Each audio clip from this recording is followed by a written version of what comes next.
The passage is 60 centimeters wide and 75 centimeters high. There is no light. The air smells of earth and rot and something chemical that was pumped in hours ago and has not fully cleared. The man inside cannot stand, cannot turn around, cannot move quickly in any direction. He is pulling himself forward on his elbows through a passage that was designed by people who knew he was coming. He has a pistol in one hand and a flashlight in the other. If he fires the pistol in this space, the muzzle blast will temporarily deafen him. If he turns on the flashlight, anyone waiting ahead will see him before he sees them. He does not know what is around the next bend. The man who built this tunnel does. This is the world the Australian tunnel rats entered, not once, routinely, for 7 years. In the comments below, tell us, could you have done what these men did? Now stay with us, because what you are about to discover about courage, about sacrifice, and about the distance between what soldiers are asked to do and what they are given credit for doing will stay with you long after this is over. The tunnels did not begin with the war. They began with a different war, fought against a different enemy, by men who understood that survival against overwhelming force required disappearing from the surface of the earth entirely. During the Japanese occupation of Vietnam from 1942 to 1945, Vietnamese resistance fighters began digging. The early passages were simple: hiding places, escape routes, storage chambers for food that occupying armies would otherwise take. When the French colonial war began in 1946, the Viet Minh dramatically expanded what had been a modest underground network into a functioning guerrilla infrastructure that threaded beneath villages, beneath rice paddies, beneath the jungle floor. Villagers dug alongside fighters, hiding rice from armies on both sides who foraged as they moved. By the time the French War ended in 1954, the tunnels had become something qualitatively different from what their original builders had imagined. They had become a way of fighting. The transformation into the network that would define a generation of warfare came in the early 1960s, when American forces began arriving in South Vietnam with capabilities that changed the calculus of surface combat entirely. Aerial bombardment, helicopter mobility, artillery that could be directed with precision against any fixed position. The American military brought firepower that the guerrilla forces of the National Liberation Front could not match above ground. The rational response was to abandon the surface. When Ho Chi Minh gave orders to expand the tunnels, the digging accelerated. The Cu Chi complex became the most extensive of these systems, stretching over 200 kilometers from the western outskirts of Saigon to the Cambodian border, passing directly beneath the base camp that the American 25th Infantry Division would establish without knowing what lay beneath their feet. But Cu Chi was the exemplar of a pattern that repeated across the length and breadth of South Vietnam. Wherever American firepower made surface existence untenable, the Viet Cong went underground. The engineering that produced these systems reflected a sophistication that later observers consistently underestimated. The soil at Cu Chi was iron-rich laterite clay, soft enough to excavate by hand with basic tools during the monsoon season, when moisture saturated the earth, and hardening to near-concrete strength when exposed to air. Young volunteers dug only during the monsoon, knowing the dry season would cure their work into something that could withstand the weight of tanks passing overhead. The earth excavated during construction was never piled near the entrance. Vietnamese diggers carried it away in small quantities, distributing it into house basements, stream beds, and the craters left by recent bombs, so that no mound of fresh soil would ever betray a tunnel's location to aerial or ground observation. The completed system operated on 3 levels. The first, approximately 3 meters underground, could withstand artillery fire and the passage of armored vehicles above it. The second, at 5 to 6 meters depth, contained living quarters, rest areas, and ambush positions. The third, extending 8 to 12 meters below the surface and in some sections connecting to the Saigon River, housed field hospitals, weapon storage facilities, and command centers.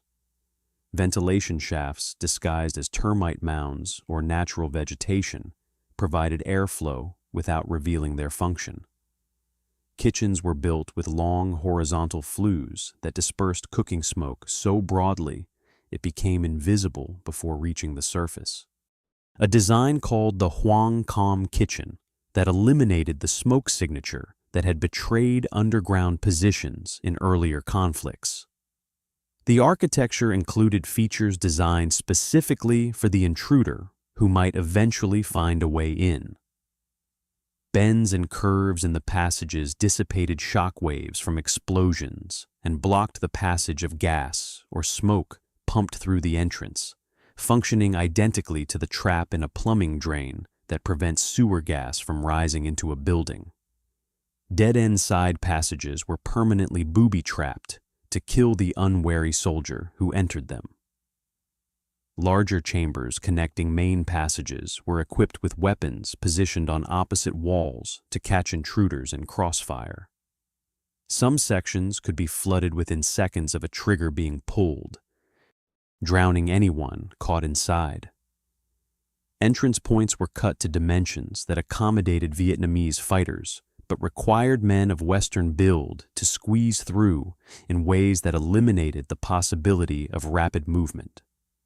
The underground system it housed was complete in ways that continued to astonish those who eventually penetrated it.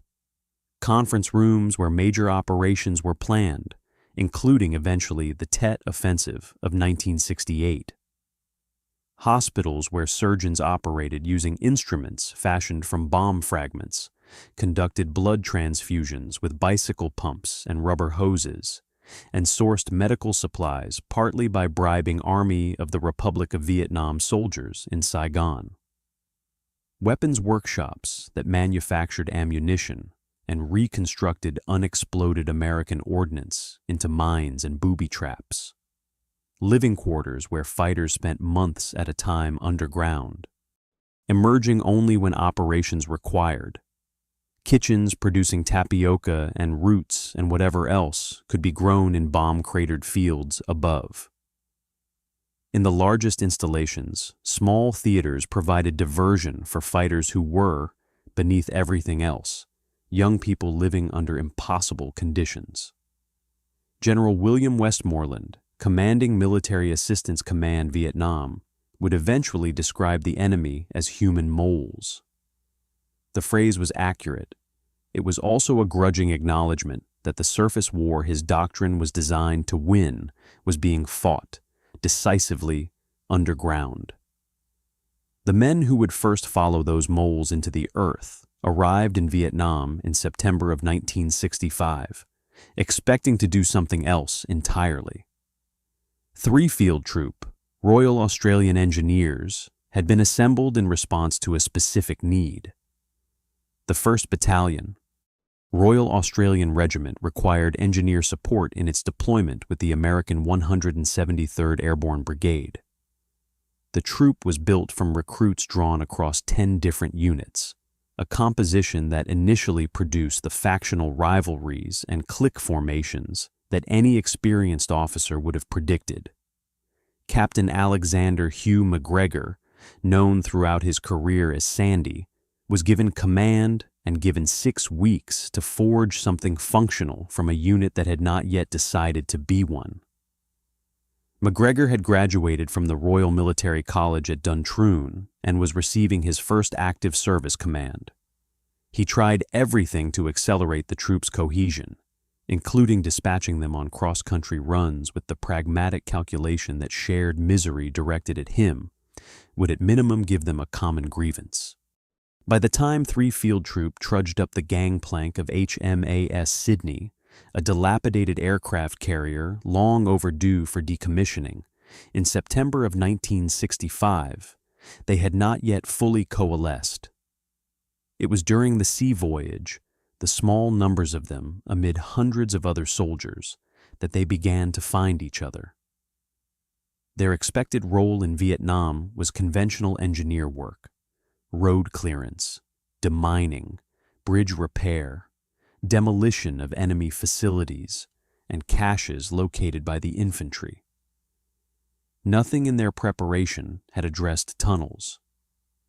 No lessons learned from the French-era tunnel operations that had preceded them by a decade had been passed to Australian field engineers.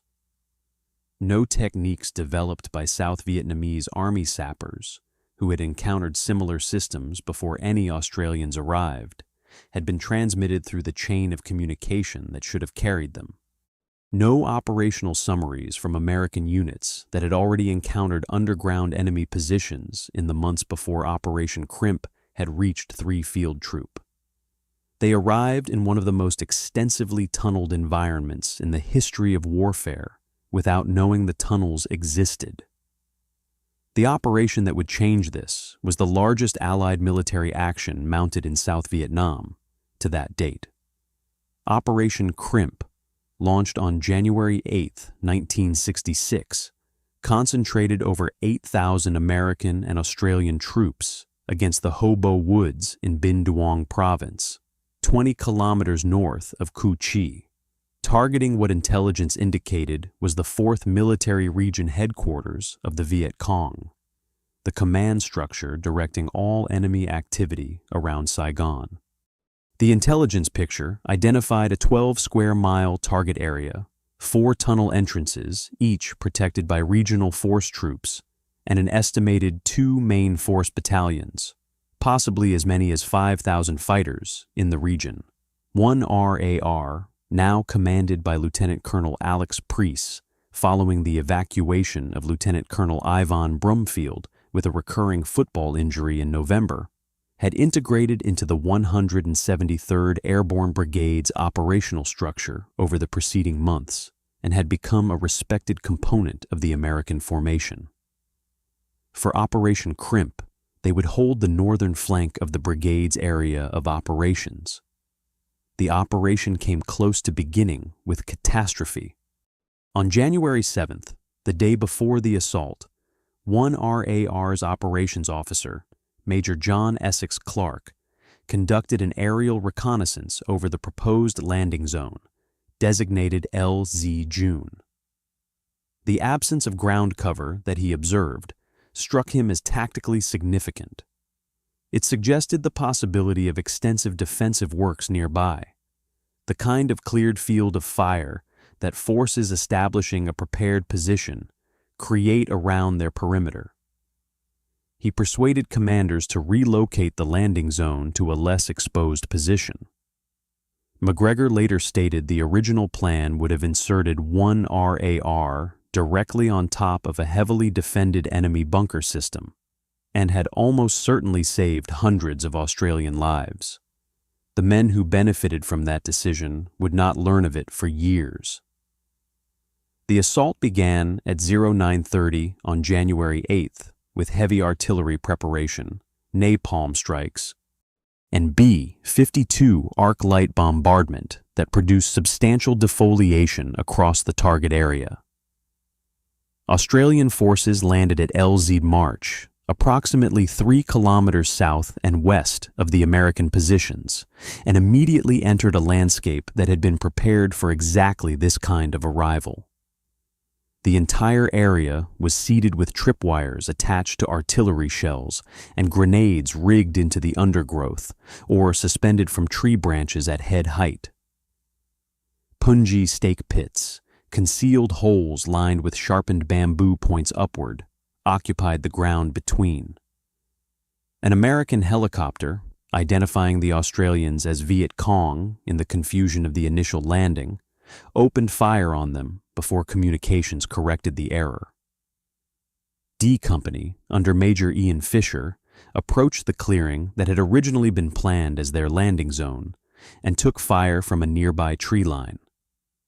6 men of the 12th platoon were wounded, including their commander, Lieutenant James Bourke. 2 medics moving to attend the wounded were killed. The other companies were ordered to circle the flanks and take up their planned positions. They too came under fire. Then the Viet Cong disappeared. They had been there, firing, maneuvering, infiltrating, and then they were not. They did not retreat across open ground where artillery or helicopters could catch them. They did not establish fixed positions that could be reduced by firepower. They vanished. Similar events continued through the first night. Sentries along C Company's perimeter detected movement. A squad of Viet Cong attempting to infiltrate the position. One was killed. The others fled. Then more movement from a different direction. The enemy was circulating through Australian positions with a freedom of movement that the terrain above ground could not explain. By the following morning, Lieutenant Colonel Preece had reached the conclusion that the ground beneath the entire area was honeycombed with tunnels. The enemy was not withdrawing between engagements. They were descending below the surface and emerging again wherever and whenever circumstances favored them. The Australian force was positioned in the midst of enemy forces that occupied a dimension of the battlefield the Australians had no means of entering. Tunnel searches began on January 9th. Before 3 Field Troop was formally called to advise, an enemy soldier operating from one of the entrances had already killed 2 Australians and wounded 2 more. The sappers were summoned to provide guidance on what to do concerning tunnel entrances that had been found, a task for which they had no guidance to provide because no one had thought to give them any. The men who volunteered to enter were doing something that had no doctrine, no precedent in their training, and no established technique to guide them. A man of average Australian build had to flatten himself to enter, pushing forward on his elbows through darkness that the flashlight made worse, in a sense, by creating a visible target out of the man who held it. They went in carrying a flashlight, a bayonet, and what the historical record, with understatement that approaches poetry, describes simply as a lot of courage. McGregor was the first officer down. His sergeant tied a rope around one of his ankles and held the other end from above while McGregor descended, a flashlight in one hand and his pistol in the other, into a tunnel that had been evacuated recently but not long enough ago to have cooled the air. What the troop recovered over the following days was significant: ammunition, radio equipment, medical supplies, typewriters, military documents whose intelligence value would take months to fully assess. They used telephone wire to maintain directional reference as they moved through the passages and compasses to map what they traversed, building a systematic chart of underground infrastructure that would not have existed if they had followed the American approach of simply sealing the entrance with gas or explosives and moving on. The Mighty Mite portable blower system they had been issued was used to force tear gas and smoke into tunnel sections before entry, clearing potential occupants or at least disrupting them. The flaw in the procedure was not yet understood. The Vietnamese fighters who inhabited these tunnels for extended periods had physiologically adapted to their air quality. The Australians had not. And the residual tear gas and smoke left behind after the blower had done its work was not clearing from the passages. It was sitting in pockets of depleted, chemically tainted air that looked, in darkness, identical to breathable space. On January 11th, the 4th day of the operation, Corporal Robert Walter Bowtell decided he would take his turn. He was born on April the 25th, 1932, at Turramurra, in the northern suburbs of Sydney. He had grown up in the Blue Mountains near Katoomba, left school in 1948 to train as a carpenter, later retrained as a painter, and enlisted in the Army on July 10, 1959, after an initial unsuccessful application. He had served with 3 RAR at Inaugura in Queensland, where he had met and married Josephine. They had 3 children, Michael, Susan, and Peter. When Bowtell deployed to Vietnam in September of 1965, Josephine was pregnant with their 4th child. He was 184 centimeters tall, among the largest men in the troop. He did not exempt himself from tunnel duty because he was not the kind of man who exempted himself from shared duty. His size was his downfall. As he crawled forward through the passage, his body filled the tunnel cross-section completely. The air behind him could not circulate past him. Whatever residual tear gas and depleted oxygen sat in the passage ahead could not be displaced. He moved into it without knowing it was there. He stopped being able to move forward. He tried to back out. He could not move quickly enough in either direction. He dislodged his respirator, struggling to free himself.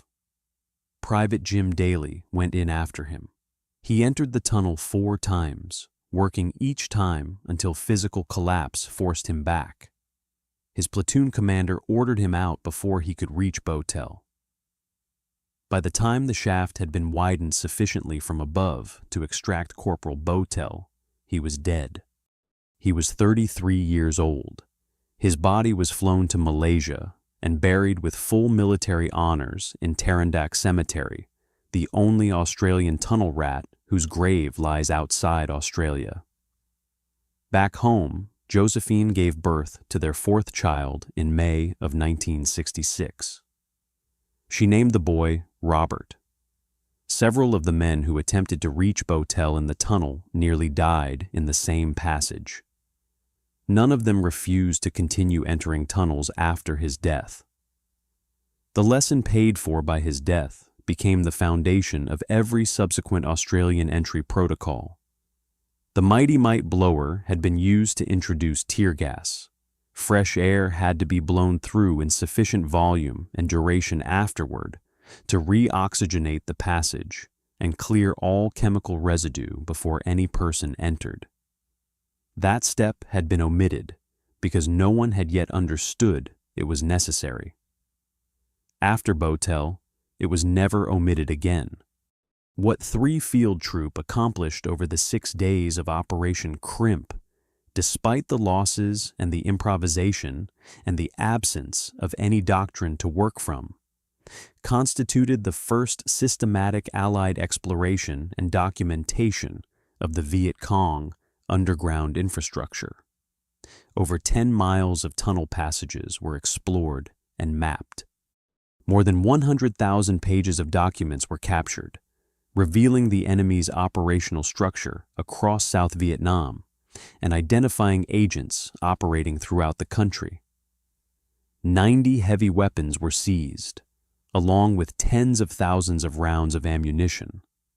The tunnel network, one operational assessment concluded, could house 5,000 men and had sheltered fighters for as many as 6 months at a time. An American soldier standing in one of the larger connecting chambers compared it to the New York subway. The contrast with American methodology could not have been more pronounced. American units operating in the same area and in the same period typically responded to a discovered tunnel entrance by sealing, destroying, or chemically contaminating it and moving on. The operational logic was straightforward. The tunnels were dangerous, and the resources required to clear them properly were not available in a theater operating under constant pressure to maintain offensive momentum. The Australians, under McGregor's direction, adopted the opposite approach. Every passage that could be safely entered was entered, mapped, and documented before demolition. The intelligence value recovered by this methodology proved substantial enough that after Operation Crimp, a general order was issued by the Allied Forces commander directing that all tunnel systems be properly searched whenever they were discovered, a formal recognition that McGregor's improvised approach had produced better results than established practice. The enemy paid a price for the operation, though the full accounting remained uncertain. 128 enemy confirmed killed, approximately 190 probably killed, 92 captured, and 509 suspects detained according to the official record. Many more had likely died in passages that were never fully explored and remain sealed to this day. Australian losses totaled 8 killed and 29 wounded. American losses were 14 killed and 76 wounded. Many of the deaths on both sides had come from booby traps. American officials declared the 4th Military Region headquarters had been destroyed. One assessment called the operation the first Allied strategic intelligence victory of the war. Hanoi reportedly chastised its forces to avoid being surprised this way again, yet the tunnels continued to function. Within 3 years, they would serve as the staging infrastructure for the Tet Offensive that brought Viet Cong forces to the gates of the American embassy in Saigon. The victory was real and partial simultaneously, a condition that would define Allied operations in Vietnam for the remainder of the war. At an international press conference in Saigon shortly after the operation concluded, McGregor described his men to the assembled journalists as tunnel ferrets. An American reporter, unfamiliar with the animal, filed his story using a different word. The name tunnel rats attached itself immediately to every Allied soldier who would follow them underground for the rest of the conflict, to the doctrine they would build, to the institutional memory that sustains their descendants, and to the cultural designation by which they are still known. The troop that had created the role now faced a final obligation before its tour ended. Documenting what they had learned, what had worked, what had nearly killed people, what would keep the next men alive, consumed the remaining weeks of 3 field troops' Vietnam deployment as thoroughly as the operations themselves had. The formal training course that resulted was conducted at the Army's School of Military Engineering, approximately 20 miles west of Sydney. 3 months of instruction covering mine detection, booby trap delousing, tunnel searching, and demolitions, taught by men who had survived the improvisation of Crimp and converted its hard lessons into teachable procedure. For national servicemen cycling through the pipeline in the years that followed, the path from civilian life to operational Vietnam service compressed into 9 months, basic training, corps qualification, the School of Military Engineering course, jungle training at Canungra in Queensland's tropical north, then in country. Sapper Jim Moret, who arrived at Nui Dat in Phuoc Tuy province on June 11, 1969, having passed through every stage of that pipeline, describes his state on arrival as somewhat raw and bewildered. He was a conscript, a national serviceman. The Army had him for 2 years. Within 9 months of enlisting, he was a tunnel rat. What sustained men like Moret in the years following Operation Crimp was a system built from the ground up by the men who first entered the tunnels, refined by everyone who followed them, and transmitted through a mechanism that had no official name and no written manual. The number 1 and number 2 team structure that defined Australian tunnel rat operations across the full deployment was its centerpiece. Teams attached to infantry battalions were designated splinter teams. Teams attached to tanks or armored personnel carriers were designated mini-teams.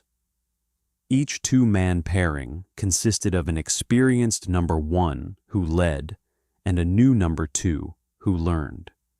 The number 1 shepherded his partner through the first 5 to 6 months of operational service, showing him what to pack and what to discard, which approaches to bunker systems were safe and which were not, how to read the ground for the signs that distinguished a triggered mine from untouched earth, how to assess whether a passage had been recently occupied without entering far enough to risk ambush.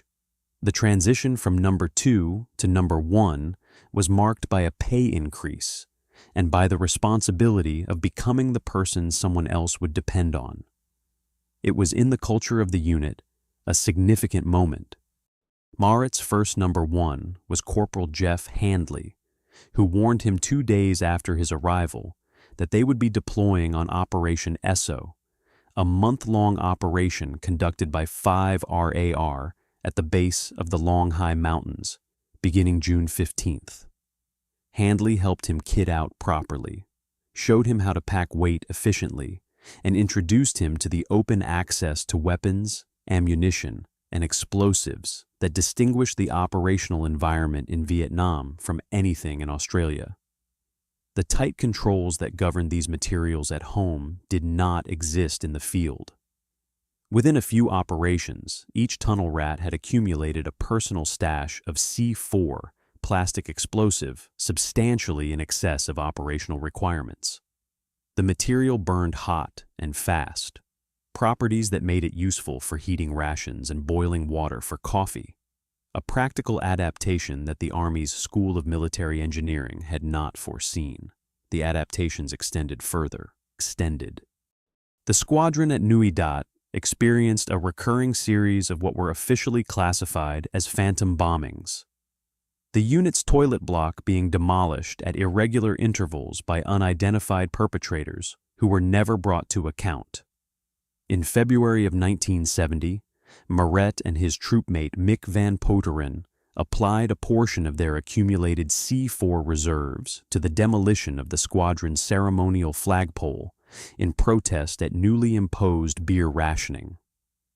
An extensive official investigation subsequently failed to identify the responsible parties.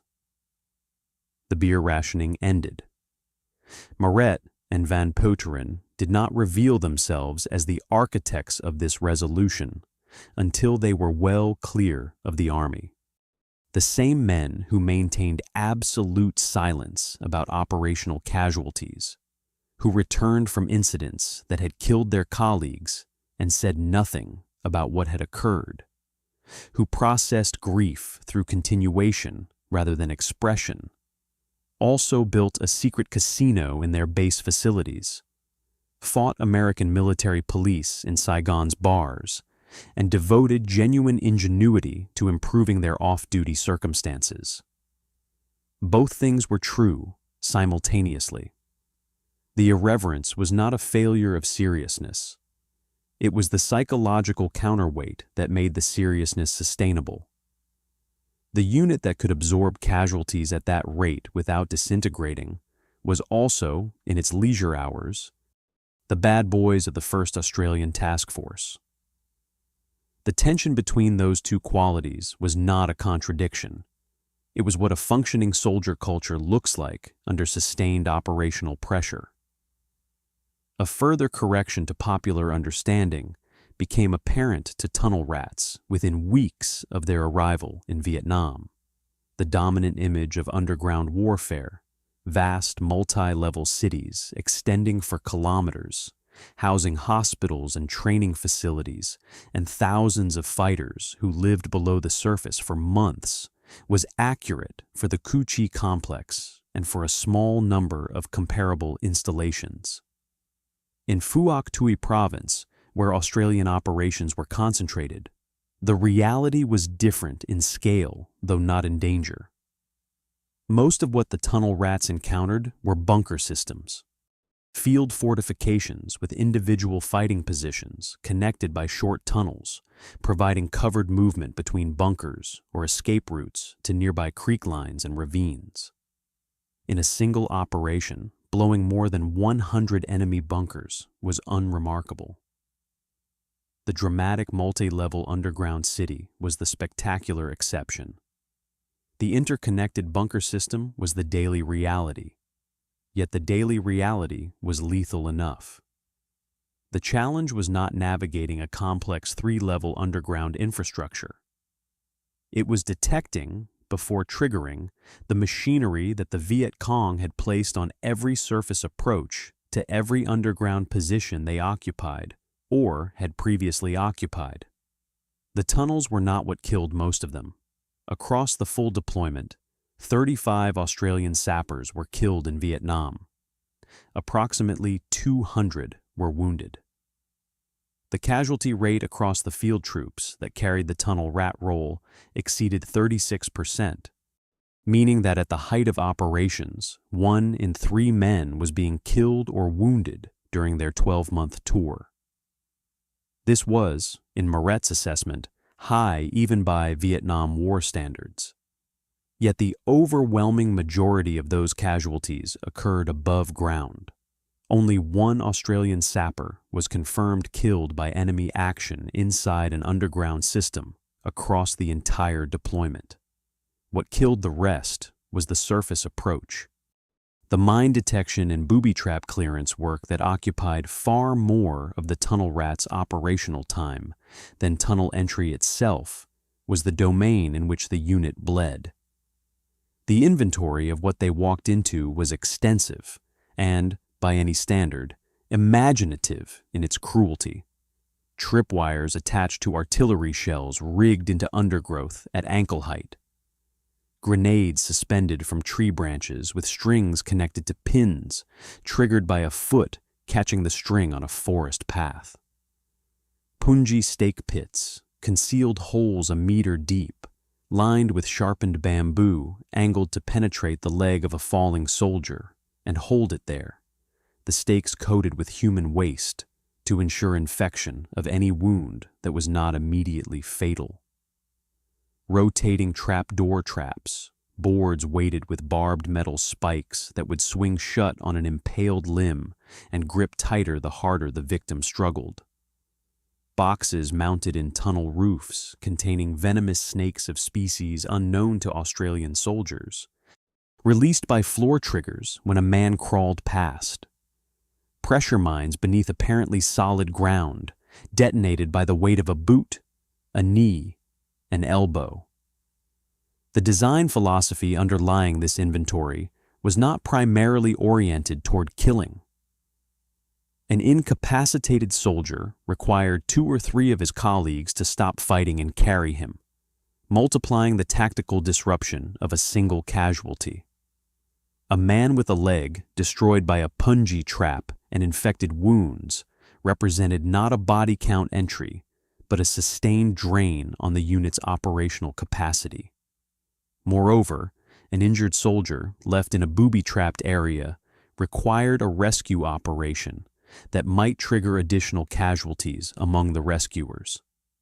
The design was elegant and brutal in equal measure, and it worked against exactly the kind of small unit engineer operations that the tunnel rats conducted. Unexploded American ordnance provided raw material that the Viet Cong recycled with particular efficiency. Estimates suggested that between 20 and 30% of certain bomb types deployed by American aircraft failed to detonate on impact.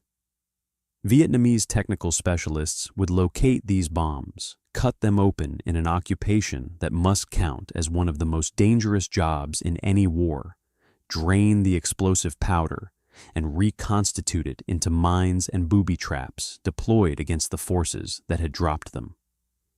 B-52 bombs became anti-personnel devices.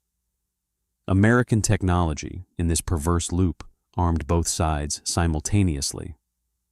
Operation Esso, beginning June 15, 1969, 4 days into Jim Moret's tour, introduced him to all of this at once. The operation was conducted by 5 RAR at the base of the Long Hai Mountains, the granite promontory in southeastern Phuoc Tuy that served as one of the Viet Cong's most persistent secure base areas. Infantry and tanks were protecting a team of bulldozer operators clearing dense jungle. Each night, the force returned to a temporary night defensive position where bulldozers had pushed earth into a circular bund for protection. Moret and Handley were the tunnel rat team attached to the operation, their role spanning mines, booby traps, demolitions, tunnel and bunker searching, and infantry duties on patrol and night perimeter guard. When a carrier vehicle in the column struck a pressure mine, the explosion killed Lance Corporal Keith Duwar, age 21, and Trooper Robert Young, age 22, both of 2 Troop B Squadron, 3rd Cavalry Regiment.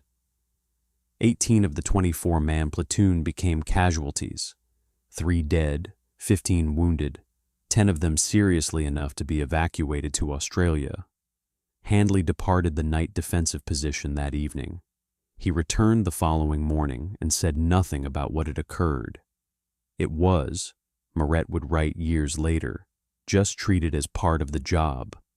He would come to understand this not as callousness, but as the only functional response available to men who face the same conditions the next day and the day after that.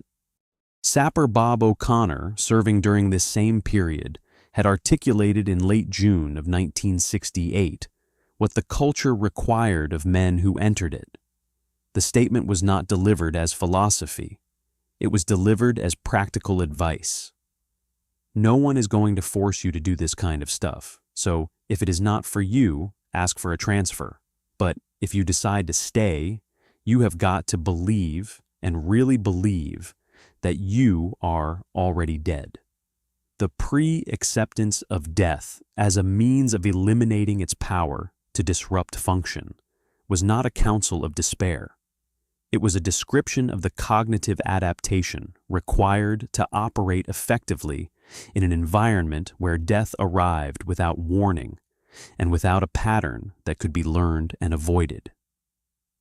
The recognition that unit casualties came predominantly from above groundwork did not make the tunnel itself less dangerous. It simply located the danger more precisely. When a tunnel rat descended into a passage and the darkness closed around him, the encounter he might have there operated by different rules than anything above the surface. The physical constraints of underground combat made the engagement unlike any other form of contact in the war. 2 men in a passage barely wide enough to crawl through had no room to dodge, no cover to take, no direction of retreat that was faster than the direction of approach. The man in ambush had a decisive advantage. He knew where he was. He knew the geometry of the tunnel around him, and he could wait in total stillness until the approaching flashlight beam told him exactly where his opponent was. The tunnel rat had none of these advantages. He was navigating unmapped territory with a light that announced his position to anyone ahead. Some veterans responded by switching off the light entirely, advancing in complete darkness and trusting to touch and hearing. Some pushed the flashlight ahead of them on the barrel of their weapon, using it as a decoy rather than an illumination tool. The approach varied by man and by the specific configuration of the passage and what was known or suspected about what lay ahead. The weapons available compounded the difficulty. The standard issue M1911 pistol in .45 caliber, reliable and effective in any other context, became a liability underground. In the confined space of a tunnel passage, the muzzle report produced deafness that left the shooter disoriented in darkness for the seconds that might determine whether he survived the next moment. Many tunnel rats sought alternatives through whatever channels were available. Suppressed .38 special revolvers were preferred where they could be obtained. Soviet-made pistols stripped from Viet Cong dead were prized for their smaller bore. Family members sent personal weapons from Australia.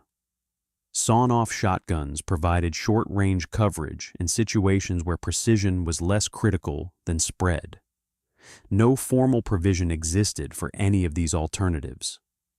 The improvisation was individual, informal, and entirely necessary. The gas mask presented its own impossible calculus. Wearing one underground reduced hearing and restricted vision in conditions where both were already severely compromised. But removing it while advancing into a passage where a retreating enemy might release gas meant accepting chemical vulnerability as the price of sensory function. Most tunnel rats made the same decision. They went in without the mask, accepting the chemical risk in exchange for the marginal improvement in awareness that the unencumbered senses provided. It was not a safe choice. It was the less dangerous of the available unsafe choices. When the encounter happened and the engagement ended, one certainty held regardless of the outcome. No wounded or dead Australian would be left in the tunnel. This was not a written order. It was not a formal doctrine. It was understood by every man in every field troop across every year of the deployment, and it was honored without exception. The cost of that code, rescuers entering tunnels where the enemy might still be present, where booby traps might have been placed during the engagement, where the man they were recovering might have died in a position that made extraction nearly impossible, was accepted without question as the minimum that membership in the unit required. Harold Roper, an American tunnel rat operating during the early period of 1966, described the experience in terms that Australian veterans more characteristically understated accounts implicitly confirm. He felt more fear than he had ever come close to feeling before or since. What the repeated experience of that fear over 12 months of operational service produced in the men who survived. It was a form of psychological residue that did not clear with withdrawal from the tunnel. The hypervigilance required underground, the sustained attention to every sound, every shift in air quality, every variation in temperature that might indicate a gas release, every irregularity in the tunnel floor that might conceal a trigger, was a mode of consciousness that did not simply disengage when the soldier emerged into daylight. The transition required active effort. Veterans describe reaching the surface after extended underground work and finding themselves unable to reduce the pitch of awareness that the tunnel had demanded of them.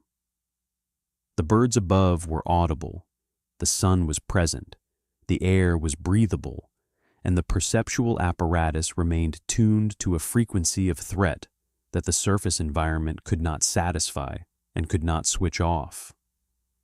After extended periods of underground operations, the adjustment to normal existence required something qualitatively different from what conventional infantry duties demanded.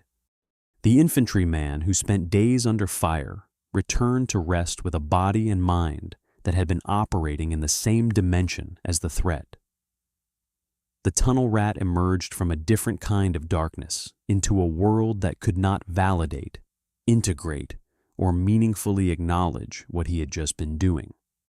The isolation of the experience, 2 men at most, in near silence, in a passage too narrow to function as any familiar category of combat, produced something the unit's culture had no language for and processed through continuation rather than reflection. The environment itself compounded the physiological pressure. The temperature underground in Vietnam could exceed 38 degrees Celsius. Humidity was extreme. The air, particularly in recently gassed or smoked tunnels, was thin and chemically contaminated. The smell combined decomposition, human waste, stagnant water, mildew, and the residue of explosives. Rats, spiders, scorpions, centipedes, venomous snakes, bats, and ants shared the passages. Some snake species were unknown to Australian soldiers, and recognizing a dangerous species from a harmless one in near total darkness was not consistently possible. In sections near flooding passages, water could rise within seconds. In the narrowest passages, even breathing seemed loud, and every sound the soldier made was a signal to anyone waiting ahead. The return to Australia compounded everything further. National servicemen completing their 12-month tour were processed and discharged into civilian life without the decompression periods or support structures that might have assisted the transition. The abrupt movement from operational Vietnam to suburban Australia produced, in accounts spanning decades of retrospective testimony, a sense of profound displacement that took years to resolve. The long-term psychological costs of tunnel rat service contributed to the broader pattern of Vietnam veteran welfare concerns that Australian governments would eventually acknowledge, belatedly and incompletely, in the years following the war. The men who had adapted by believing themselves already dead returned home to discover the adaptation did not easily reverse. The specific psychological architecture of tunnel rat service made that reversal harder than for most returning veterans. The underground nature of the work meant that the threats it produced had no equivalent in civilian experience, not dark basements, not confined spaces, not any ordinary trigger that civilians might recognize and name. What veterans carried home was a threat model calibrated to an environment that did not exist in peacetime Australia. The hypervigilance did not attach itself to anything visible. It sat unanchored, a state of readiness for a class of danger that the peacetime world could not produce and could not therefore resolve. The cultural code that had sustained the unit through its operational deployment compounded this further. Men who had processed the deaths of colleagues through silence and continuation had not thereby processed them at all. The unit's functioning had depended on the suppression of grief and fear in real time. In peacetime, with no operational requirement to justify that suppression, the deferred weight of it became available to press down on lives that were, by every external measure, now safe. Several tunnel rat veterans have described a period of years, in some accounts a decade or more, during which the management of what the war had left them was the dominant fact of their daily existence, invisible to the people around them and unacknowledged by any institution. The political context compounded the isolation further. Vietnam veterans returned to an Australia that was actively debating the legitimacy of the conflict in which they had served. The welcome accorded to veterans of the Second World War, the civic acknowledgement, the return parades, the social permission to identify publicly as a soldier who had served, was not available to men coming back from Vietnam. They were advised, explicitly in some accounts, not to wear their uniforms in public.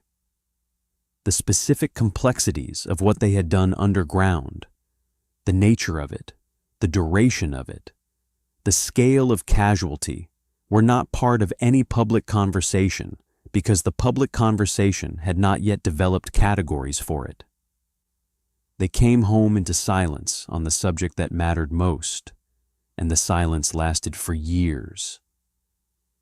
The long high mountains were not tunnels. They were something older and in some configurations more formidable. The granite promontory rose 327 meters above the coastal plain of southeastern Phuoc Tuy Province, its slopes covered in dense evergreen forest and dissected by seasonal streams that made movement difficult in the wet season and left clear tracks in the dry. The Viet Cong had used the mountains as a secure base area for years, partly because the terrain itself provided natural concealment and defensible positions, and partly because the mountains lay beyond the effective artillery range of the Australian guns at Nui Dat. Whatever operated inside the long high mountains could not be reached from the base without a ground operation to penetrate them. The underground systems there were qualitatively different from the dug tunnel networks of the lowlands. Natural cave formations, modified and extended by construction, created passages and chambers of irregular geometry that eliminated one of the tunnel rat's few tactical advantages: the ability to predict, from the pattern of dug construction, what might lie around the next turn. A natural cave system offered no such pattern. Chambers widened and narrowed without warning. Passages that appeared to lead somewhere ended abruptly. Sections that felt stable were not. The enemy who had used these systems for years knew every feature. The sapper entering for the first time did not, and no briefing could adequately prepare him for what the rock itself would reveal. The scale of what was encountered in some of these systems challenged the engineering capacities the unit brought. One cave complex descended to approximately 150 meters in depth, approaching sea level below the granite massif. The demolition charge required to destroy it and deny it further use totaled approximately 30,000 pounds of explosive, distributed through the chambers and passages over the course of the clearing operation. It was one of the largest single-engineer demolition tasks of the Australian-Vietnam deployment. It was in a cave system in these mountains that Staff Sergeant Peter James Gollagher died. He was assigned to 2 troop, 1 field squadron, Royal Australian Engineers, an experienced senior non-commissioned officer who had served with 18 Field Squadron at Viet in Queensland before Vietnam, where his capability was respected enough that he served as acting squadron sergeant major. His colleagues who were present described the system in which he was killed as extending deep into the granite, its passages wholly unlike the laterite tunnels of the lowlands, rock-walled and irregular, following the natural fractures of the stone, rather than any constructional logic that training had prepared them to read. The precise date of his death is not fully established in the available historical record, a gap that itself says something about how the deaths of these men were processed and documented at the time. The cave complex in which Gollagher died represented everything that made the Longhai systems categorically different from other underground environments the unit had cleared. There was no entrance point of standardized dimensions that a sapper could learn to read. There was no construction grammar of connecting shafts that provided the experienced operator with a mental model of what lay ahead. The natural geology dictated the geometry, and the Viet Cong fighters who had sheltered and operated there for years had learned the ground in the way that fighters learn any terrain they have inhabited long enough, not through maps or briefings, but through accumulated knowledge that cannot be transmitted in the time available before an operation begins.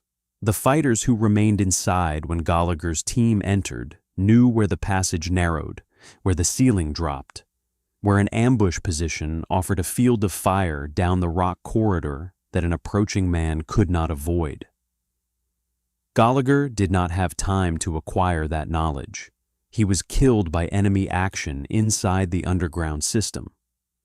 He was the only Australian sapper of the 700 who carried this role across the full deployment, confirmed to have died that way. Every other death in the unit came from the surface work, from the mines and booby traps and ambushes above ground.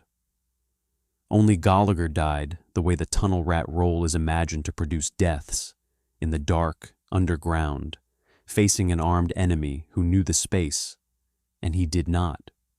In that sense, his death is both the statistical exception and the essential truth of what the men who carried this role understood themselves to be doing every time they descended. The scenario that every volunteer had accepted as possible when he first lowered himself through a narrow entrance, pistol in one hand and light in the other, was the scenario that ultimately claimed one man, in the mountains, in the dark, where no artillery could reach. It took 7 years, and the longest sustained underground clearance operation in Australian military history, to produce that single death. The rarity of it is not evidence that the danger was overstated. It is evidence of how well the system built around these men functioned and what it cost to build it. When the last Australian tunnel rat left Vietnam, the full accounting could finally be made. Approximately 700 Australians had served in the tunnel rat role across the deployment, 3 field troop and 1-2, and 3 troop of 1 field squadron, Royal Australian Engineers, rotating through on 12-month tours across the years from 1965 to 1972. 35 sappers were killed, 34 of them from the field troops, 1 from the training team. Approximately 200 were wounded. The casualty rate across the field troops, at its peak, exceeded 36%, and in some years the proportion was 1 in 3. The recognition accorded to this record was 5 military medals and 1 military cross. 5 recipients across the full deployment. Phil Baxter, awarded for his actions on July 21, 1969, during Operation Mundingburra. Gary Miller, serving with 3 troop from August of 1969. Neil Innes, whose citation is held by the Vietnam Tunnel Rats Association. Corporal Lionel Rendles, recognized for actions on October 17, 1966, during Operation Queanbeyan. Sapper Ray Ryan, whose citation records his conduct as team leader of a splinter team attached to D Company, 5th Battalion, Royal Australian Regiment on March 10, 1969. And Sandy McGregor, awarded the Military Cross for his leadership during Operation Crimp in January of 1966, the man who first went down, who mapped by compass and telephone wire, who called his men ferrets. The historical analysis produced by those who have examined the awards record against the casualty record describes the gap as extraordinarily low for a unit that incurred such high casualties from constantly operating in a high-risk environment. The explanation lies not in any failure of the men's conduct, but in the architecture of the recognition system itself. Military decorations were designed to capture discrete acts of observable bravery: the charge, the defense, the action witnessed by an officer who could initiate a recommendation. Mine clearance work killed in ways that were instantaneous and often unwitnessed. A sapper died alone or in a pair, in the seconds between detecting a mine and failing to detect it. The chain of observation that produced formal recommendations was not present. The body was there. The act of courage that had preceded it was not the kind of act the system was designed to see. The system's limitations also worked against the cumulative nature of tunnel rat bravery. A single dramatic action, a charge across open ground, the defense of a position against a known enemy force, was legible to the awards process in ways that a year of daily underground work was not. The courage required to descend into a tunnel every time the mission required, it was not the courage of the exceptional moment.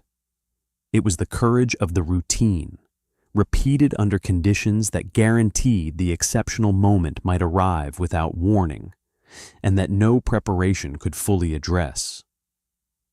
This form of courage is harder to document, harder to nominate, and in the historical record, substantially harder to recognize.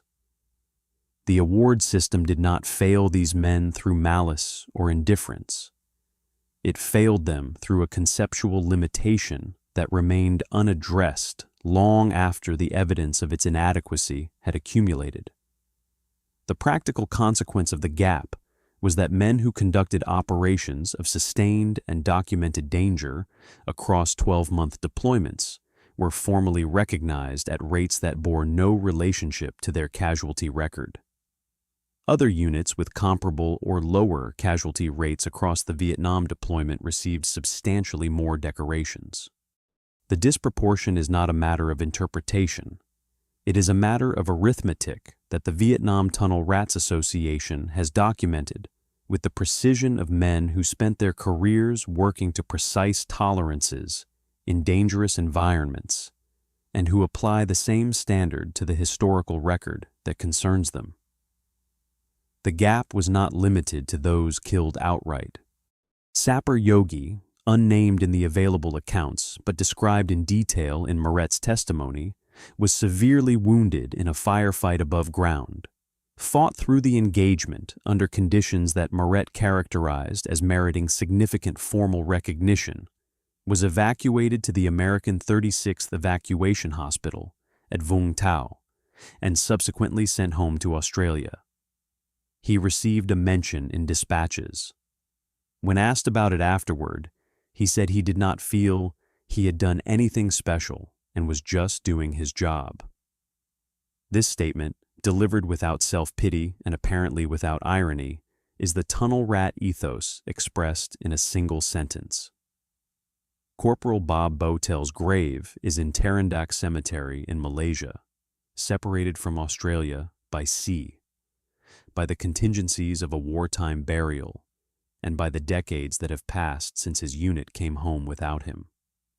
Josephine named the son who was born after his death Robert. He never met him. What the deployment built, in the end, was knowledge. Not terrain secured, not enemy formations destroyed, not territory held. Those were the measures other units used.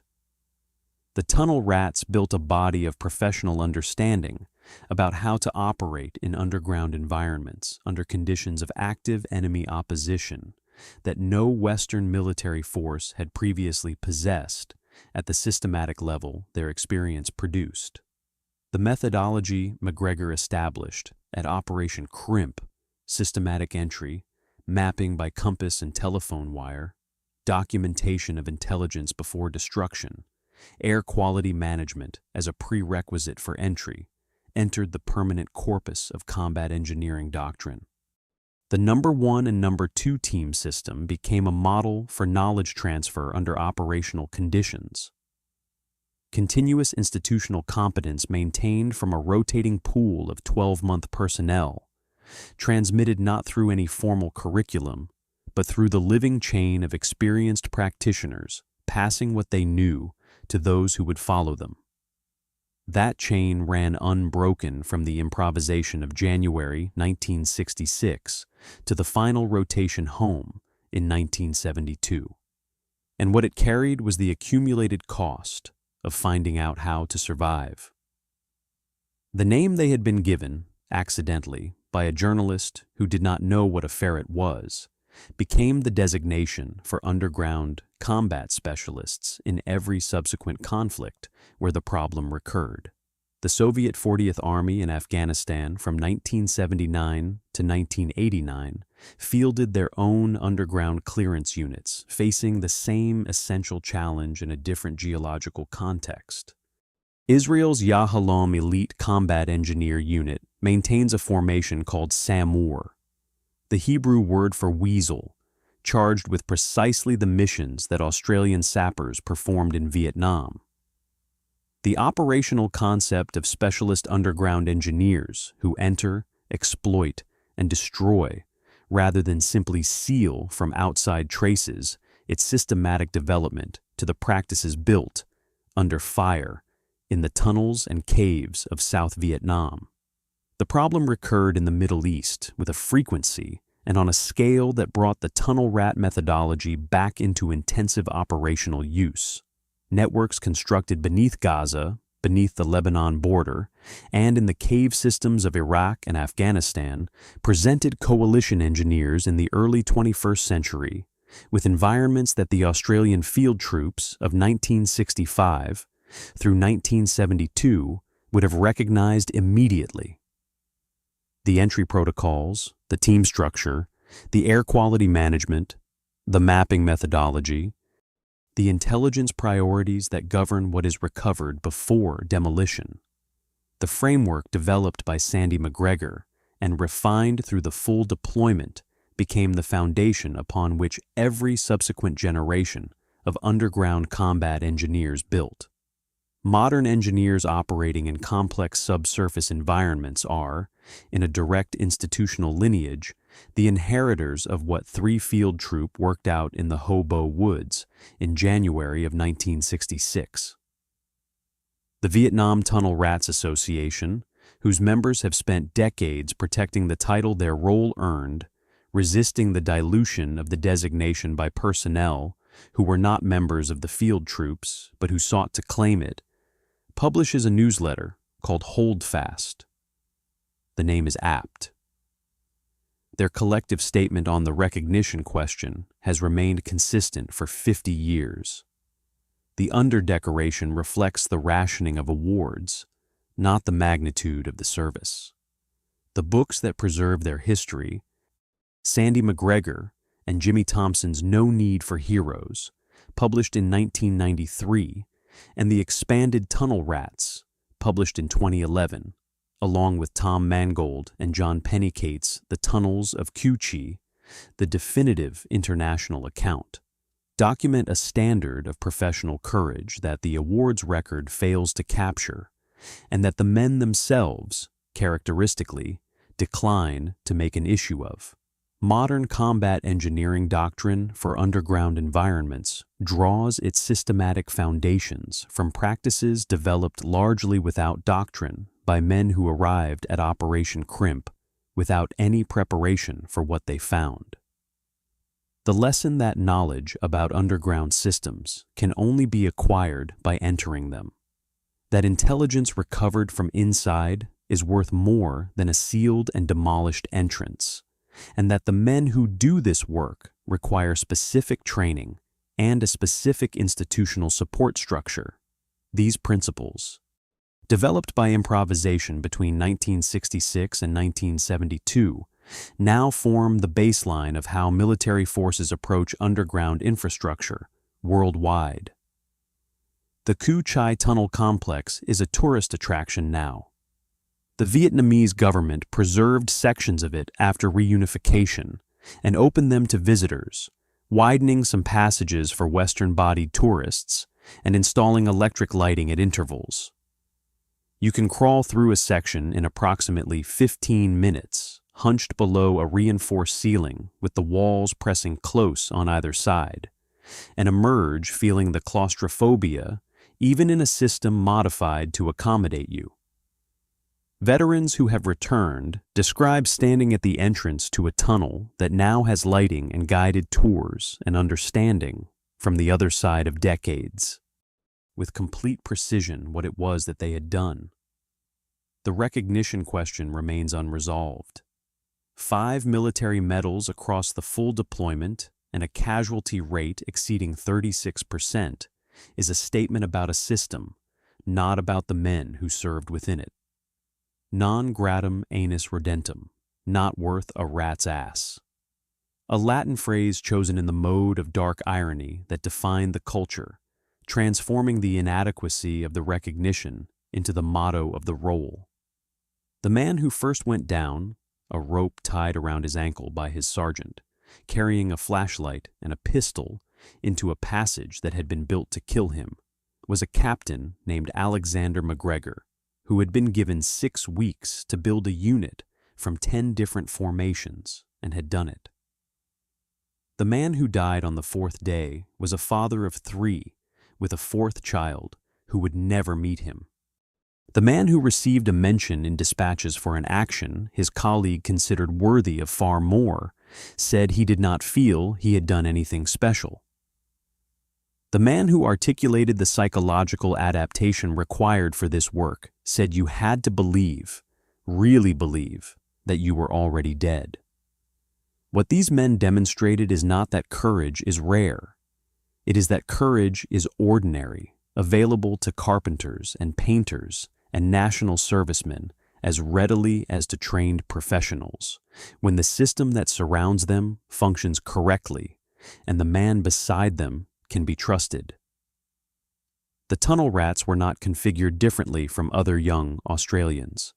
They were young Australians given an impossible task and a functioning system for approaching it, and they approached it until the war was over. Tell us in the comments, what does it mean that the system that asked this of 700 men gave 5 of them medals for it? And does the name, not tunnel soldiers, not tunnel engineers, not any designation that acknowledged what they were doing, tell us something about how military institutions understand what they ask of the people who serve in them? These are questions the record does not resolve. They are questions the record makes impossible to avoid.